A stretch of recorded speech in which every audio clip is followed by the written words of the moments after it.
Hello everyone, कैसे हैं आप लोग। उम्मीद करता हूं आप अच्छे होंगे। आज के इस वीडियो में हम लोग 12th क्लास इतिहास का यानी कि हिस्ट्री का चैप्टर 2 जिसका नाम है राजा, किसान और नगर। और इस चैप्टर में जितने भी सारा इंपॉर्टेंट क्वेश्चन बनेंगे तो आपको इस वीडियो में मिलेंगे, ठीक है। और बहुत ही ज़्यादा इंपॉर्टेंट है। और इस चैप्टर से जितने भी ऑब्जेक्टिव आ सकते हैं आपको एग्जाम में, तो उस वीडियो को मतलब उस ऑब्जेक्टिव को मैं लेके आया हूँ जो कि आपको, अगर आपको इसको पीडीएफ भी चाहिए तो आप फ्री में ले सकते हैं, बिल्कुल मुफ्त में। एक भी रुपया आपको खर्च नहीं करना पड़ेगा। लिंक डिस्क्रिप्शन के नीचे, वहाँ जाकर आप पीडीएफ ले सकते हैं, ठीक है। चलिए, अगर चैनल में नहीं आए तो सब्सक्राइब जरूर करेंगे, क्योंकि आप लोग पीडीएफ देख लेते हैं लेकिन आप लोग सब्सक्राइब नहीं करते हैं, ठीक है। पीडीएफ बनाने में काफ़ी ज़्यादा मेहनत लगता है, तो फिर भी मैं आप लोग से पैसे नहीं लेता हूँ कि आप लोग पढ़ेंगे, ठीक है। चलिए देखिए, स्टार्ट करते हैं। फर्स्ट नंबर में क्या बोला है, धम्म की शुरुआत किसने की थी। धम्म की शुरुआत, धम्म की बात हो रहा है, ठीक है। धम्म की या चंद्रगुप्त मौर्य या चंद्रगुप्त विक्रमादित्य या अशोक या कनिष्क, ठीक है। तो इसका तो आंसर आप लोग तो जानते हैं, ऑप्शन नंबर सी सेलेक्ट हो जाएगा। क्या जगह, अशोक, यानी ऑप्शन नंबर सी सेलेक्ट हो जाएगा। चलिए, अगला प्रश्न में क्या बोला, तक्षशिला विश्वविद्यालय कहाँ स्थित है। तक्षशिला विश्वविद्यालय कहाँ स्थित है, ठीक है। पाकिस्तान में, बांग्लादेश में या भारत में या बर्मा में। तो इसका आंसर की अगर बात करें तो ऑप्शन नंबर क्या जाएगा, ए सेलेक्ट हो जाएगा, ठीक है। इसका आंसर ए बिल्कुल करेक्ट हो जाएगा। अगर आपको थोड़ी सी सस्पेंशन रहेंगे तो आप तुरंत कमेंट करेंगे, ठीक है। वहाँ जाकर आप आंसर भी लिखेंगे और क्वेश्चन में, ठीक है। चलिए, अगला प्रश्न में क्या बोला जा रहा है कि पुराणों की संख्या कितनी है। पुराणों की संख्या कितनी है, 16, 18, 20 या 19। तो इसका आंसर ऑप्शन नंबर क्या जाएगा, बी सेलेक्ट हो जाएगा, ठीक है। कितना है, 18, यानी पुराणों की संख्या कितना है, 18 है। और अगला प्रश्न में क्या बोला कि एलोरा में कैलाश मंदिर किस राजवंश ने निर्मित कराया था, ठीक है। निर्मित कराया था, चोल या पल्लव या चालुक्य या ठीक है, राष्ट्रकूट। तो इसका आंसर का अगर बात करें तो ऑप्शन नंबर क्या जाएगा, डी सेलेक्ट हो जाएगा, राष्ट्रकूट, ठीक है। डी सेलेक्ट हो जाएगा इसका आंसर। चलिए, अगला प्रश्न में क्या बोला जा रहा है, अगला प्रश्न में बोला जा रहा है कि मेगास्थनीज ने अपने यात्रा वृत्तांत में भारत के समाज को कितने भागों में यानी वर्गों में विभाजित किया, ठीक है। कितने वर्गों में विभाजित किया। ए नंबर में 6 वर्गों में, बी नंबर में 7 वर्गों में, और सी नंबर में 8 वर्गों में, और डी नंबर में 5 वर्गों में। तो अगर इसका आंसर की बात करें तो ऑप्शन नंबर बी सेलेक्ट हो जाएगा, 7 वर्गों में। कितने वर्गों में, 7 वर्गों में। चलिए, आगे बोला जा रहा है कि किस शासक को प्रियदर्शी कहा गया है। किस शासक को प्रियदर्शी कहा गया है, बिंदुसार, अशोक या समुद्रगुप्त या चंद्रगुप्त, ठीक है। तो अगर इसका आंसर का बात करें तो ऑप्शन नंबर क्या जाएगा, बी सेलेक्ट हो जाएगा, ठीक है। Option number B, Ashok. चलिए, किस शासक को प्रियदर्शी कहा गया है, अशोक को, यानी ऑप्शन नंबर बी सेलेक्ट हो जाएगा। अगला प्रश्न में क्या बोला जा रहा है कि प्राचीन भारत में अभिलेख की शुरुआत किस शासक ने की थी। चंद्रगुप्त मौर्य या अशोक या समुद्रगुप्त या डी नंबर में क्या है, चंद्रगुप्त। तो इसका आंसर का बात करें तो इसका आंसर क्या जाएगा, ऑप्शन नंबर हो जाएगा बी नंबर जाएगा, अशोक। क्या हो जाएगा, अशोक, ठीक है। इसका आंसर बी सेलेक्ट हो जाएगा। चलिए, अब अगला प्रश्न को देखते हैं। अगला प्रश्न में बोला जा रहा है कि अभिज्ञान शाकुंतलम के रचनाकार कौन है। ये तो संस्कृत में वर्ड है। ए नंबर में है कालिदास, बी नंबर में वाणड भट्ट, और सी नंबर में क्या है, अश्किल घोष, और डी नंबर में क्या है, कौटिल्य। तो अगर इसका आंसर का बात करें तो ऑप्शन नंबर क्या आ जाएगा, ए सेलेक्ट हो जाएगा। ए में क्या है, कालिदास, ठीक है। चलिए, समझ में आ रहा है ना, आना चाहिए। और अगला प्रश्न में बोला जा रहा है कि नवरत्न किस शासक के दरबार में रहते थे। ए नंबर में अशोक के, बी नंबर में कनिष्क के, और सी नंबर में समुद्रगुप्त, और डी नंबर में चंद्रगुप्त विक्रमादित्य। तो इसका आंसर ऑप्शन नंबर क्या जाएगा, डी हो जाएगा। डी नंबर में क्या है, चंद्रगुप्त विक्रमादित्य, यानी ऑप्शन नंबर डी सेलेक्ट हो जाएगा, ठीक है। चलिए, अगला प्रश्न में क्या बोला जा रहा है कि समुद्रगुप्त, क्या बोला जा रहा है, समुद्रगुप्त की जानकारी होती है। समुद्रगुप्त की जानकारी होती है मथुरा अभिलेख से या प्रयाग परिस्थिति से, या और आगे बोला जा रहा है कि बसंग खोरा अभिलेख से, या क्या बोला, एहोल अभिलेख से। तो इसका आंसर का बात करें तो ऑप्शन नंबर क्या जाएगा, बी सेलेक्ट हो जाएगा। बी नंबर में क्या है, प्रयाग परिस्थिति से, यानी ऑप्शन नंबर बी सही हो जाएगा। और आगे क्या बोला जा रहा है कि गुप्त के काल में कौन सा चीनी यात्रा भारत आया था? बस चीनी यात्रा भारत आया था। ए नंबर में क्या है? हुनसेंग। और बी नंबर में क्या है? फाजान। और तो इसका आंसर का बात करें तो ऑप्शन नंबर सीधी सी बी सेलेक्ट हो जाएगा, फाजान। ठीक है, ऑप्शन नंबर बी सेलेक्ट हो जाएगा। चलिए, और अगला प्रश्न में क्या बोला जा रहा है कि मौर्य कला का निम्न में से कौन सा सर्वाधिक महत्वपूर्ण नमूना है? ए नंबर में क्या चैत्य, और बी नंबर में स्तूप, और सी नंबर में क्या है? क्या बोला जा रहा है? गुहा व वास्तुकला, यानी ऑप्शन नंबर इसका डी सी सेलेक्ट हो, सॉरी डी हो जाएगा, स्तंभ। ऑप्शन नंबर डी सेलेक्ट हो जाएगा, स्तंभ। और अगला प्रश्न में बोला जा रहा है कि किस विद्वानों ने मात्र अभिलेखों के आधार पर अशोक का इतिहास लिखने का सलाहदम प्रयास किया? ए नंबर में काशी प्रसाद जायसवाल, और बी नंबर में क्या है?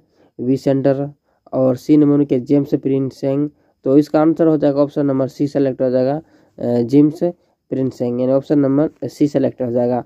अगला प्रश्न में बोला जा रहा है कि अशोक ने महेंद्र और संघमित्रा को बौद्ध धर्म प्रचार के लिए कहाँ भेजे गए थे? ए नंबर में श्रीलंका, और बी नंबर में ब्रिटेन, और सी नंबर में बांग्लादेश, डी नंबर में पाकिस्तान। तो इसका आंसर की बात करें तो ऑप्शन नंबर ए सेलेक्ट हो जाएगा, श्रीलंका। ठीक है, चलिए अब अगला प्रश्न को देखते हैं। अगला प्रश्न में बोला जा रहा है कि 510 ईस्वी में सती प्रथा के साक्ष्य वाला, क्या बोला जा रहा है कि प्रथा के साक्ष्य वाला प्रथम अभिलेख कहाँ मिलता है? ए नंबर में एरन सागर, बी नंबर में क्या है?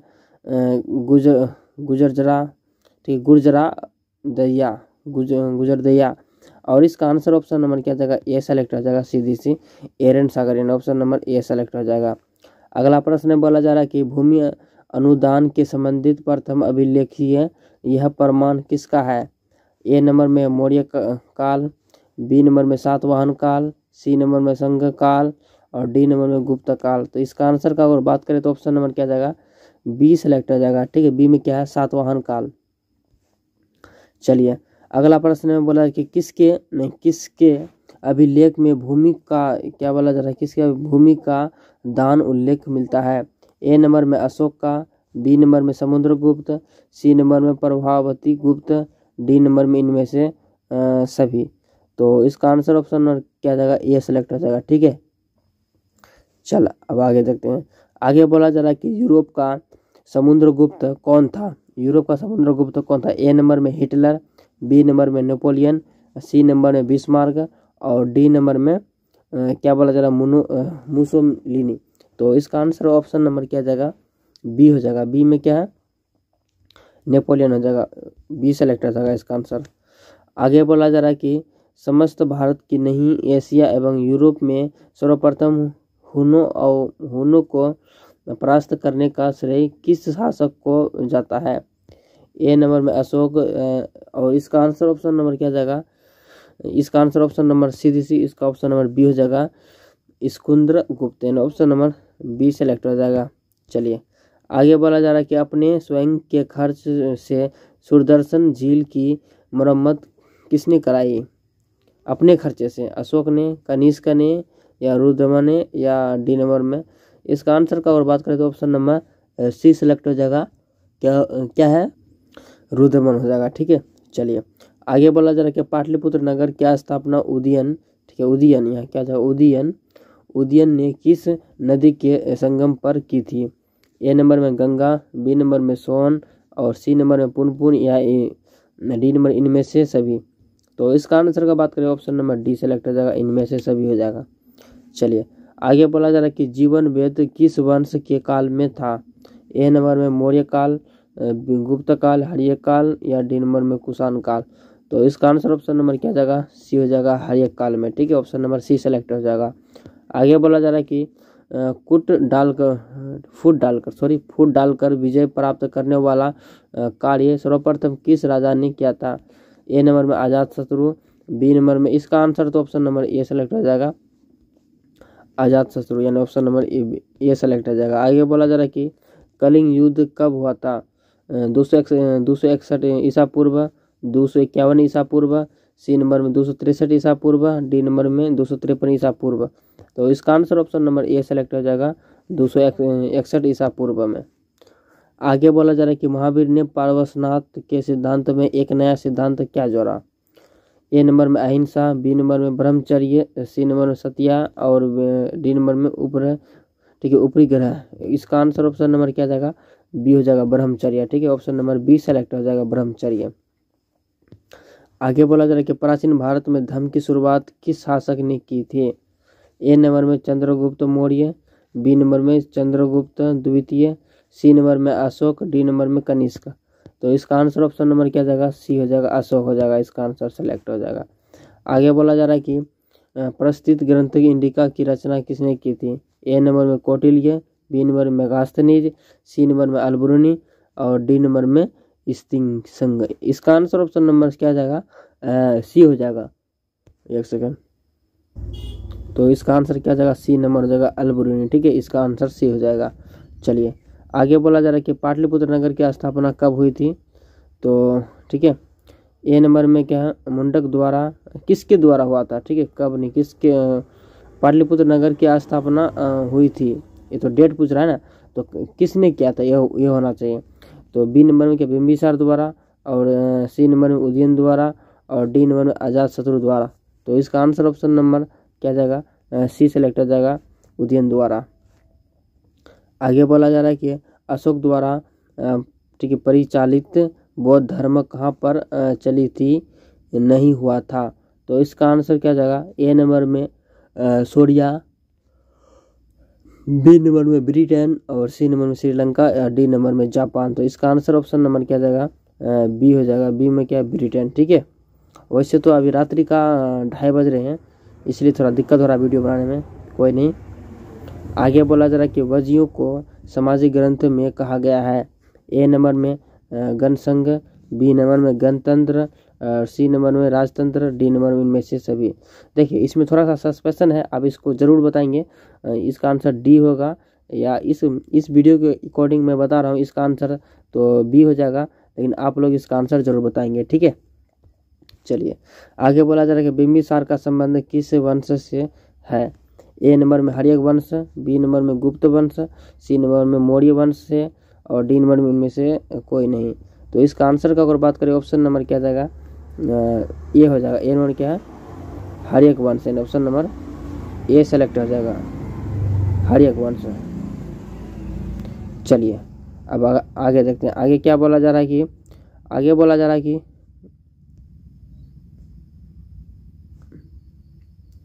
अर्थशास्त्र के लेखक कौन थे? ठीक है, आगे बोला जा रहा है अर्थशास्त्र के लेखक कौन थे?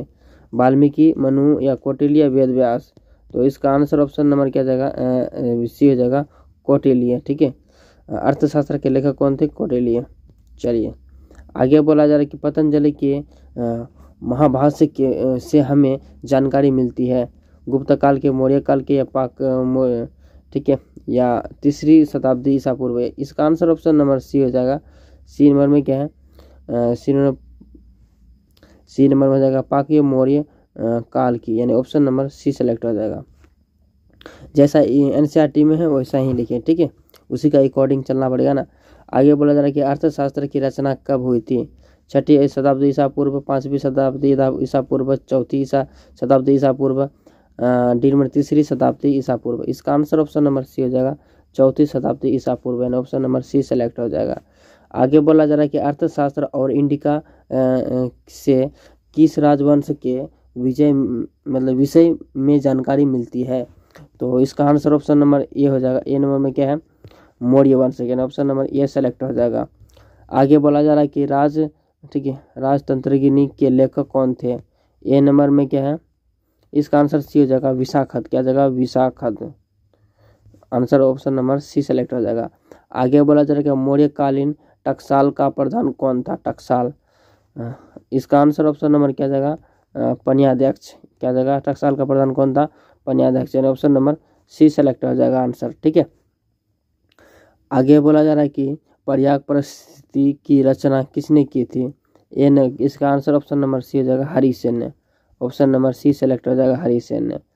आगे बोला जा रहा है कि भारतीय इतिहास का कौन सा काल स्वर्ण काल के नाम से जाना जाता है? मौर्य काल, गुप्त काल, मुगल काल या अंग्रेज काल? तो इसका आंसर का और बात करें तो ऑप्शन नंबर बी सेलेक्ट हो जाएगा मौर्य गुप्त काल। क्या हो जाएगा? स्वर्ण काल कौन सा नाम से जाना जाता है? गुप्त काल का। आगे बोला जा रहा है कि अशोक किस वंश का शासक था?